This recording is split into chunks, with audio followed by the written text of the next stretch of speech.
Hello friends, आपल्या सर्वांची आवडती मालिका तू ही रे माझा मितवा या मालिकेच्या आजच्या शनिवार 15 ऑगस्टच्या एपिसोडमध्ये एकानंतर एक धमाकेदार ट्विस्ट आले आहेत. फ्रेंड्स, शेवटी वल्लरीने उदयकांतचा खून केला आणि तो पचवला सुद्धा. स्वतःच्या हातानेच सुसाईड नोटसुद्धा लिहिली. परंतु वल्लरीने एक खूप मोठी चूक केली, ज्यामुळे ईश्वरीला तिच्यावर संशय आलाय. वल्लरीने उदयकांतचा खून केल्यानंतर तेथून पळून जाण्याऐवजी ती चक्क त्याच ठिकाणी परत पोहोचली आणि ईश्वरीला म्हणाली की उदयकांत सापडलाय ना, मला ही बातमी कळाली म्हणून मी येथे आली आहे. आणि ईश्वरीला संशय आला की वल्लरीला कसं कळलं की उदयकांत येथे, आम्हाला तर पोलिसांनी शिर्केने सांगितलं म्हणून आम्ही येथे पोहोचलो. मग ईश्वरीने मामा आणि अर्णवला विचारलं की तुम्ही वल्लरीला कॉल करून पत्ता सांगितला का. हे दोघे म्हणाले नाही, आम्ही तर नाही सांगितलं. त्यामुळे ईश्वरीला जबर संशय आलाय की या सगळ्या प्रकरणामागे वल्लरीचा हात आहे. मग हे सगळं नेमकं घडलं तरी कसं, हे जाणून घेण्यासाठी हा व्हिडिओ शेवटपर्यंत नक्की पहा. फ्रेंड्स, आजच्या एपिसोडच्या सुरुवातीलाच इन्स्पेक्टर सगळ्यांना सांगतो की शोधा, येथे नक्कीच काहीतरी सापडेल. आणि मग ईश्वरीसुद्धा शोधाशोध सुरू करते. ईश्वरी उदयकांतने जेथे फाशी घेतली आहे त्या रूमच्या बाहेर येते आणि रूमच्या बाहेर येताच तिच्या पायाखाली पैंजणांचे घुंगरू येतात आणि ईश्वरी लगेच खाली वाकून पाहते. हे घुंगरू हातात घेते आणि ईश्वरीला समजतं की नक्कीच या प्रकरणामागे कोणत्या तरी बाईचा हात आहे, जिच्या पैंजणाचे घुंगरू येथे पडले आहेत. ईश्वरी याच पैंजणांच्या घुंगरांचा विचार करत असते. तिच्या मनात तर आधीपासूनच शंका आहे की ही आत्महत्या नाही आहे, तर नक्कीच हा खून आहे. कोणीतरी उदयकांतचा खून केला आहे आणि कोणत्या तरी बाईचा सहभाग यात आहे, हे सुद्धा तिला वाटतंय. आणि आता हे घुंगरू सापडल्यावर तिचा संशय आणखीनच वाढतो. मग ईश्वरी ही या घराच्या बाहेर येते पडवीमध्ये आणि पडवीमध्ये आल्यावर सगळीकडे पाहते. पण कालच्या प्रोमोमध्ये जसं दाखवलं होतं की मामी पळून जातीये, मागे वळून पाहतीये, ईश्वरी तिचा चेहरा पाहते, असं या एपिसोडमध्ये काहीही घडलेलं नसतं, काहीही दाखवले गेलेलं नाही आहे. आणि इकडे अर्णवसुद्धा आतमध्ये शोधाशोध करत असतो, सगळीकडे पाहत असतो. ईश्वरी ही घराच्या बाहेर असते आणि त्या क्षणी तेथे चक्क वल्लरी मामी येते. वल्लरीला पाहून ईश्वरीला आश्चर्याचा धक्काच बसतो. ईश्वरी विचारते, मामी तुम्ही येथे. आणि वल्लरी सांगते, अगं हो, उदयकांतचा पत्ता सापडलाय ना, उदयकांत याच ठिकाणी आहे, मला कळलं म्हणून मी आले. कुठे आहे उदयकांत. ईश्वरी सांगते, आतमध्ये. वल्लरी म्हणते, हो का, आतमध्ये ना, ठीक आहे, मी जाते. जसं काय उदयकांतला भेटायलाच आली आहे ती. वल्लरी आतमध्ये निघून जाते आणि ईश्वरी विचार करते, मामी येथे कशा आल्या. मामीला तर आम्ही कुणीच सांगितलं नाही की उदयकांत येथे सापडलाय. मग मामी अचानक पत्ता माहीत नसताना, कुणी सांगितले नसताना येथे कशा काय आल्या, हाच प्रश्न ईश्वरीला पडतो. आणि हीच वल्लरीची सगळ्यात मोठी चूक आहे. वल्लरी जर सरळ सरळ घरी निघून गेली असती तर काही संशय येण्याचा संशयच नव्हता. परंतु वल्लरीने अतिशहाणपणा केला आणि वल्लरी डायरेक्ट येथे पोहोचली. आता ती येथे कशी पोहोचली, हा सगळ्यात मोठा प्रश्न ईश्वरीच्या डोक्यात शिरलाय आणि त्यामुळेच वल्लरीचे 12 वाजणार आहे. ईश्वरीसुद्धा आतमध्ये जाते आणि आतमध्ये गेल्यावर या उदयकांतला फासावरून खाली आणलेलं असतं. तो खाली जमिनीवर झोपलेला असतो आणि त्याला पाहून वल्लरी जोरात किंचाळते. सगळे घाबरतात. मामा वल्लरीला बाजूला ओढतो आणि विचारतो, काय झालं. वल्लरी विचारते, काय झाले उदयकांतला, हे असा काय झोपलाय. तर मामा सांगतो, अगं झोपला नाहीये, बेशुद्ध नाहीये तो, मेला आहे तो, त्याने आत्महत्या केली आहे. हे ऐकून वल्लरी खूप मोठा धक्का बसल्याचं नाटक करते की उदयकांतने आत्महत्या केली आहे. आणि मग इन्स्पेक्टर अर्णवला हे सुसाईड लेटर मागतो. अर्णव विचारतो, सर याचा एक फोटो मी काढू शकतो का. इन्स्पेक्टर हो म्हणतो. अर्णव या सुसाईड लेटरचा फोटो काढतो आणि इन्स्पेक्टर अर्णवला सांगतो, सर आता तुम्ही सगळे घरी जा, आम्ही उदयकांतची बॉडी पोस्टमॉर्टमसाठी पाठवतो आणि आम्हाला हे लेटरसुद्धा फॉरेन्सिककडे पाठवावं लागेल त्याची तपासणी करण्यासाठी. तुम्ही जा आता, काही कळलं तर आम्ही तुम्हाला नक्की सांगू. अर्णव हो म्हणतो. मग अर्णव, मामा, मामी, शिर्के सगळे तिथून निघून जातात आणि इन्स्पेक्टर लगेच ॲम्ब्युलन्सला कॉल लावतो या उदयकांतच्या डेड बॉडीला नेण्यासाठी. आणि थोड्या वेळानंतर मग संपूर्ण राजे शिर्के कुटुंब हे घरी असतं. अर्णव, मामा, मामी, ईश्वरी सगळे पोहोचलेले असतात. तेथे आजी असते. नम्रता ही सगळ्यांना पाणी देते अंजली काही दिवसांसाठी सुट्टीवर गेली आहे, ती काय मागील 2-4 दिवसांपासून दिसत नाही आहे. आणि तेवढ्यात आकाश हा आपली बॅग घेऊन येतो. तो आता कदाचित बँगलोरला वगैरे गेला असेल, जिथे अर्णव नव्हता गेला, आकाश तिथे गेला होता वाटतं. आकाश विचारतो, काय झालं? तुम्ही सगळे असं तोंड पाडून का बसला आहात? मामा सांगतो, अरे उदयकांतने आत्महत्या केली आहे. हे ऐकून आकाशला जबर धक्का बसतो. आणि मग अर्णव सांगतो की आपल्या फॅमिलीमध्ये जे काही वाईट घडलं आहे ते सगळं त्यानेच केलं, अशी कबुलीसुद्धा त्याने दिली आहे. ईश्वरी म्हणते, सर तुम्ही त्या सुसाईड लेटरचा फोटो काढला होता ना, मी वाचून दाखवते, द्या इकडं. अर्णव ईश्वरीला आपला फोन देतो आणि मग ईश्वरी या सुसाईड लेटरमध्ये काय काय लिहिलं आहे ते सगळ्यांना वाचून दाखवते. ईश्वरी वाचते, मी उदयकांत भास्कर राजशिर्के मागील काही दिवसांपासून अतिशय मनस्तापात होतो. मला खूप मानसिक त्रास होत होता, कारण मी माझ्या आयुष्यामध्ये खूप सारी पापं केली आहेत. काही दिवसांपूर्वीच मी माझा सख्खा मोठा भाऊ रमाकांतचा खून केला होता आणि ही गोष्ट मला खात होती. त्यामुळे मी अनेक वेळेस विचार केला की मी स्वतःला पोलिसांच्या हवाली करू आणि या पापाची शिक्षा भोगू, परंतु तेवढी हिंमत कधीही मला एकजूट करता आली नाही.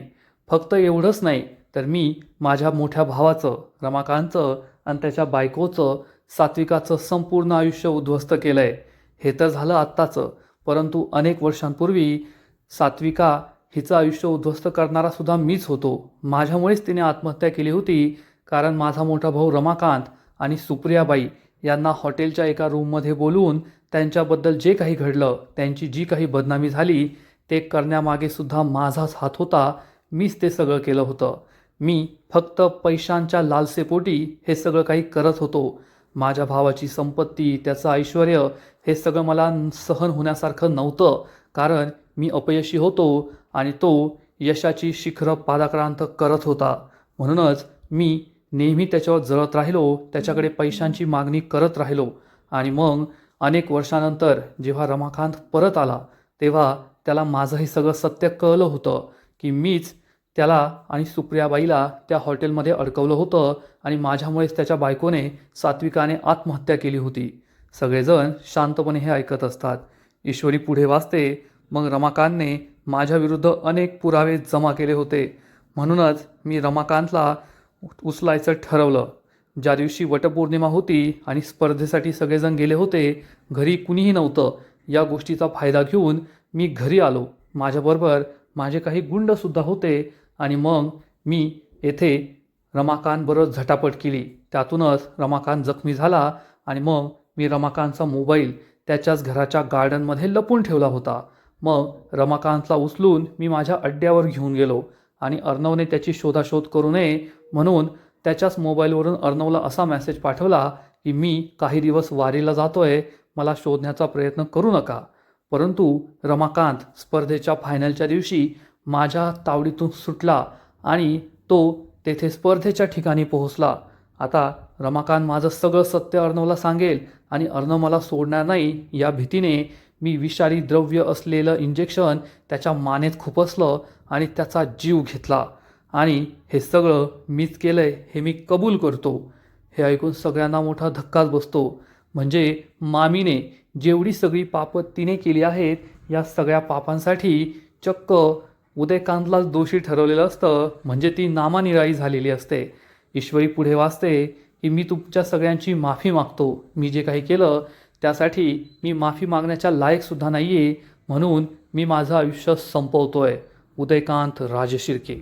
ईश्वरी ही सगळी सुसाईड नोट वाचते आणि सगळ्यांना हे पटतं की हे जे काही झालं किंवा ईश्वरी, अर्णव, अंजलीच्या आयुष्यात आजपर्यंत जे काही घडलंय ते सगळं उदयकांतनेच केलं होतं.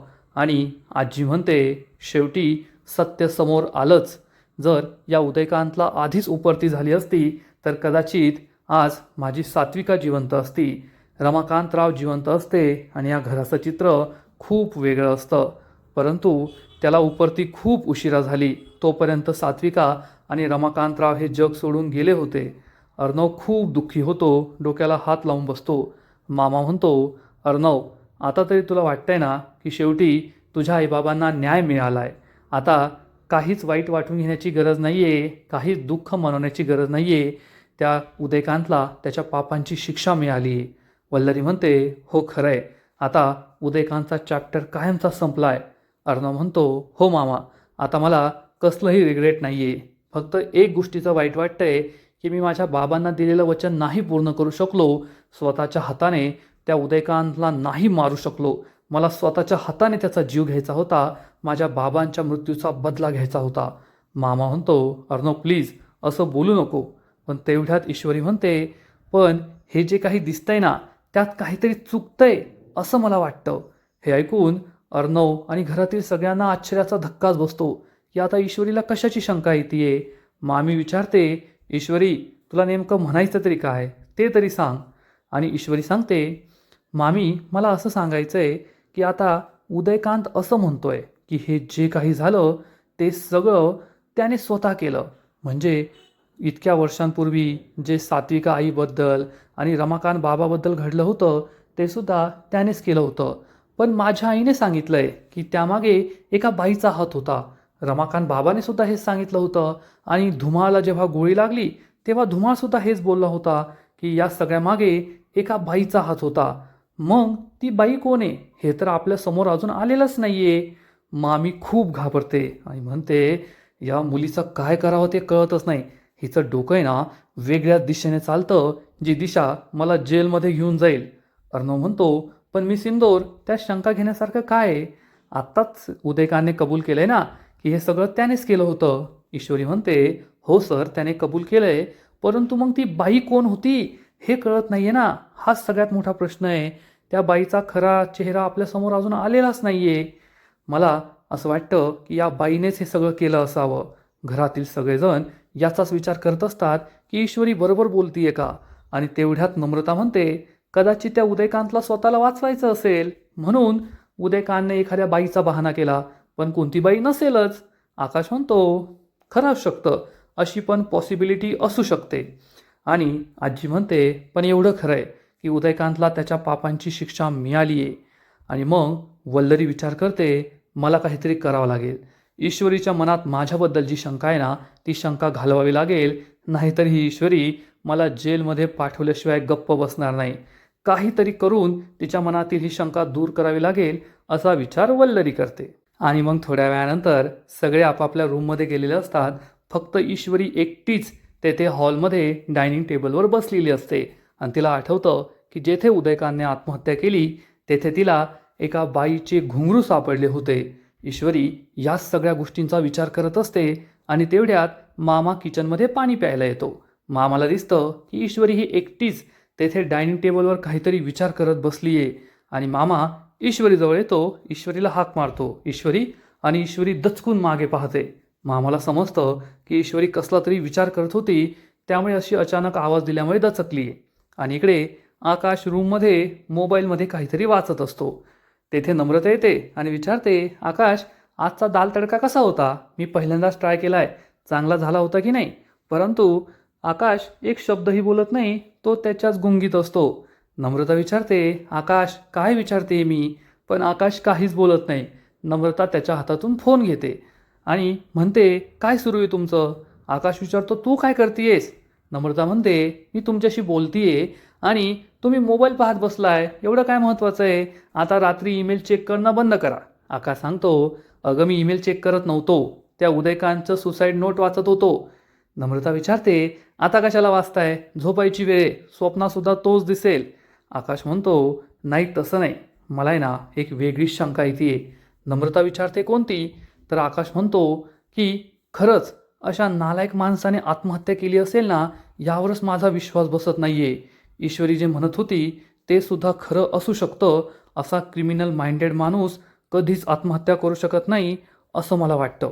नम्रतासुद्धा याचा विचार करते.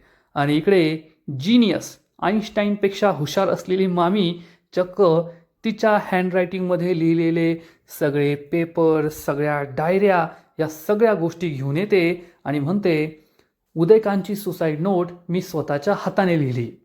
आणि आता मी जेवढं हँडरायटिंग माझ्या आयुष्यात काढलंय ते सगळं मी जाळून टाकते, म्हणजे कुणी माझ्यापर्यंत पोहोचू शकणार नाही. म्हणजे यानंतर काय मामी स्वतःचे बोट कापणार आहे का की पुन्हा ती काय लिहू शकणार नाही? यानंतर सुद्धा ती लिहू शकतेच ना. पण मामीचं हे लॉजिक आहे की तिने तिचे सगळे जुने रेकॉर्ड्स जे स्वतःच्या हाताने लिहिलेत ते जाळून टाकले म्हणजे कुणी तिच्यापर्यंत पोहोचू शकत नाही. मामी विचार करते, कुणाला जर माझ्या हातून लिहिलेले हे रेकॉर्ड सापडले तर माझ्यावर संशय येऊ शकतो, म्हणून मला हे सगळं जाळून टाकावं लागेल. मग मामी एक टोपली आणते, त्या टोपलीत हे सगळ्या डायऱ्या रेकॉर्ड्स टाकते, त्याच्यावर रॉकेल ओतते आणि त्याला आग लावते. इकडे मामा ईश्वरीजवळ बसतो आणि विचारतो, काय झालं ईश्वरी, येथे अशी एकटीच का बसली आहे? ईश्वरी सांगते, काही नाही मामा, झोप येत नव्हती ना मला म्हणून. मामा म्हणतो, हे ना दुसऱ्या कोणाला तरी सांग, मला तुझ्या चेहऱ्यावर स्पष्ट दिसतंय की तू काहीतरी विचार करतीये आणि खूप गहन विचार करतीये. ईश्वरी सांग बरं, तू मला तुझ्या बाबांसारखं मानतेस ना? ईश्वरी म्हणते, हो मामा. मग मामा म्हणतो, मग आता माझ्यासमोर खोटं बोलायचं नाही, सांग बरं कसला विचार करतीये? आणि मग ईश्वरी मामाला एक प्रश्न विचारते, मामा आपण जेव्हा घरी होतो तेव्हा आपल्याला शिर्केचा कॉल आला. शिर्केने आपल्याला सांगितलं की पोलिसांनी त्यांना फोन करून सांगितलंय की उदयकांत ट्रेस झाला. मग त्यांनी अर्णव सरांना पत्ता पाठवला आणि आपण तिघे त्या पत्त्यावर गेलो. मामा म्हणतो, हो बरोबर आहे. ईश्वरी विचारते, मग मामी तेथे कशा काय पोहोचल्या? मामी त्या पत्त्यावर अचानक कशा पोहोचल्या? त्या तर हॉस्पिटलमध्ये गेल्या होत्या ना, तुम्ही त्यांना सांगितलं होतं का? हे सगळं ऐकून मामाला आश्चर्याचा धक्का बसतो. मामासुद्धा याचा विचार करतो. आणि इकडे नम्रता ही आकाशला सांगते, आकाश कदाचित त्या उदयकांतला मानसिक त्रास झाला असेल म्हणून त्याने आत्महत्या केली असेल. त्याने जे काही केलंय त्याचा त्याला पश्चाताप झाला असेल म्हणून या धक्क्यातून त्याने सगळं केलं असेल.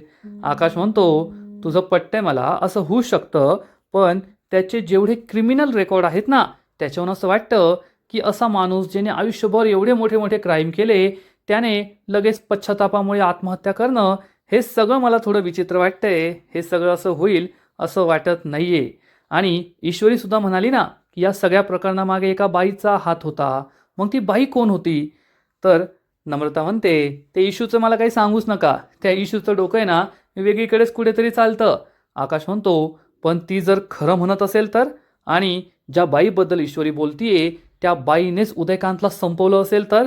मला आहे ना असंच वाटतंय की उदयकांतने आत्महत्या केलेली नाहीये आणि उदयकांतचा खून करणारी तीच बाई असेल ज्या बाईबद्दल ईश्वरी बोलतीये. पण आकाशला माहीत नसतं ही बाई म्हणजे त्याची आई वल्लरीच आहे. आणि नम्रतासुद्धा याचा विचार करते. इकडे वल्लरीने तिच्या हस्ताक्षरामध्ये असलेल्या सगळ्या कागदपत्रांची होळी केलेली असते. वल्लरी भलतीच खुश होते आणि म्हणते, डॅट इज डॅट. आता माझ्या विरुद्ध कोणताही पुरावा राहिलेला नाहीये.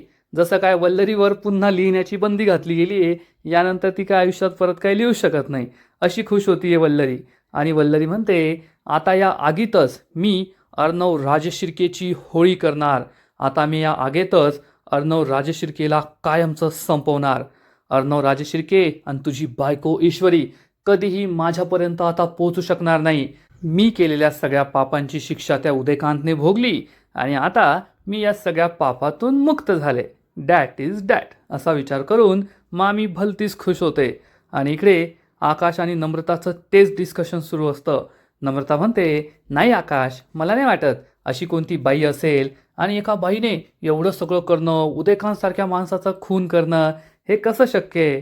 आकाश म्हणतो, असं काही नाही आहे, क्रिमिनल माइंड असतं ते. मग स्त्री असो किंवा पुरुष, कुणी काहीही करू शकतं. आणि जर ईश्वरीची शंका खरी असेल तर अजूनसुद्धा आपण सेफ नाही आहोत. हे सगळं खूपच डेंजरस वाटतंय. आता हे सगळं काय असेल, कसं असेल, हाच प्रश्न या दोघांना पडतो. आणि हे दोघेही याचाच विचार करत असतात की आता ती बाईबद्दल जी शंका ईश्वरीने बोलून दाखवली आहे ती खरी आहे की खोटी आहे. दुसरीकडे मामा ईश्वरीला सांगतो, नाही, मी तर नव्हतं कळवलं वल्लरीला. ईश्वरी म्हणते, मला सुद्धा तोच प्रश्न पडलाय की जर तुम्ही नाही कळवलं तर मग मामी तेथे अचानक कशा काय आल्या? तेवढ्यात मामा म्हणतो, अगं अर्णवने कळवलं असेल ना. पण ईश्वरीला माहीत असतं की अर्णव मामीशी धड बोलत नाही. अर्णव तिला कशाला कळवेल की उदयकांतचा पत्ता सापडलाय. पण मामासमोर उगाच जास्त काही बोलायला नको, त्यामुळे ईश्वरी म्हणते, हो हो हो बरोबर आहे, अर्णव सरांनीच कळवलं असेल. मामा म्हणतो, पटलं ना तुला, चल मग आता जा झोपायला, रात्र खूप झाली आहे. ईश्वरी म्हणते, हो हो जाते मी. आणि इकडे वल्लरी तिने जी कागदपत्रांची होळी केलेली असते या होळीजवळ बसते आणि विचार करते, अर्णव राजशिर्के, आता याच होळीमध्ये मी तुझ्या फॅक्टरीची, तुझ्या कंपनीची, तुझ्या स्वप्नांची, तुझी आणि तुझ्या बायकोची होळी करणार आणि मग संपूर्ण सात्विक फॅशन माझ्या आकाशच्या नावावर होणार. आकाश या इतक्या मोठ्या एम्पायरचा एकुलता एक मालक असेल. आता माझी सगळी जुनी पापं या आगीत जळून खाक झालीये. माझ्या विरुद्ध एकही पुरावा राहिलेला नाहीये, एकही साक्षीदार राहिलेला नाहीये. आता फक्त मला नवीन पापं करायची आहेत. मला तुझी कंपनी, इतक्या वर्ष मी पाहिलेलं स्वप्न मिळवायचंय आणि माझ्या आकाशला या सगळ्या संपत्तीचं मालक बनवायचंय. म्हणजे आता ही वल्लरी भलतीच खुश झालेली असते. आपली सगळी जुनी पापं ही आता या आगीत जळून खाक झाली आहेत आणि आता आपल्याला अर्णवची कंपनी मिळवायची आहे असा ठाम निर्धार ती करते.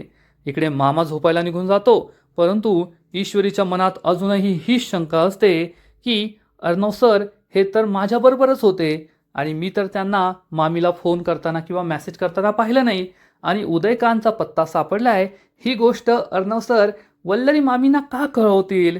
नक्कीच काहीतरी गडबड आहे. या सगळ्या प्रकरणात वल्लरी मामींचा नक्कीच काहीतरी हात आहे आणि मी ते लवकरच शोधून काढणार. मला ते शोधून काढायलाच हवं असा विचार ईश्वरी करते. थोड्या वेळाने ईश्वरी तिच्या रूममध्ये येते तर अर्णव हा रूममध्ये बसून कसला तरी विचार करत असतो. ईश्वरी त्याच्याकडेच एकटक पाहते आणि ईश्वरीची हिंमतच होत नाही आतमध्ये जाण्याची. ईश्वरी विचार करते, अर्णव सरांना सांगू का की माझा मामीवर संशय आहे? म्हणजे अर्णव सर सुद्धा मला काही मदत करतील ना? पण तेवढ्यात ईश्वरी विचार करते, नको नको, अर्णव सरांना जरी मी सांगितलं तरी त्यांचा विश्वास बसणार नाही. त्यांना असंच वाटेल की लहानपणापासून मामीने त्यांना सांभाळलंय आणि मामी असं काही करणं शक्य नाही. काय करावं हाच प्रश्न ईश्वरीला पडतो. तेवढ्यात अर्णव हा जागेवरून उठतो, बेडजवळ येतो. तो झोपायची तयारी करत असतो तर त्याची नजर ईश्वरीवर जाते आणि तो विचारतो, काय झालं मिस इंदोर, तेथे का उभी आहेस, ये झोपायला. ईश्वरी बेडवर येऊन बसते. ईश्वरीला खूप टेन्शन आलंय हे अर्णवला समजतं आणि अर्णव विचारतो, काय झालं मिस इंदोर, कसला विचार करतीये? तर ईश्वरी त्याला सांगते, नाही सर, कसला नाही.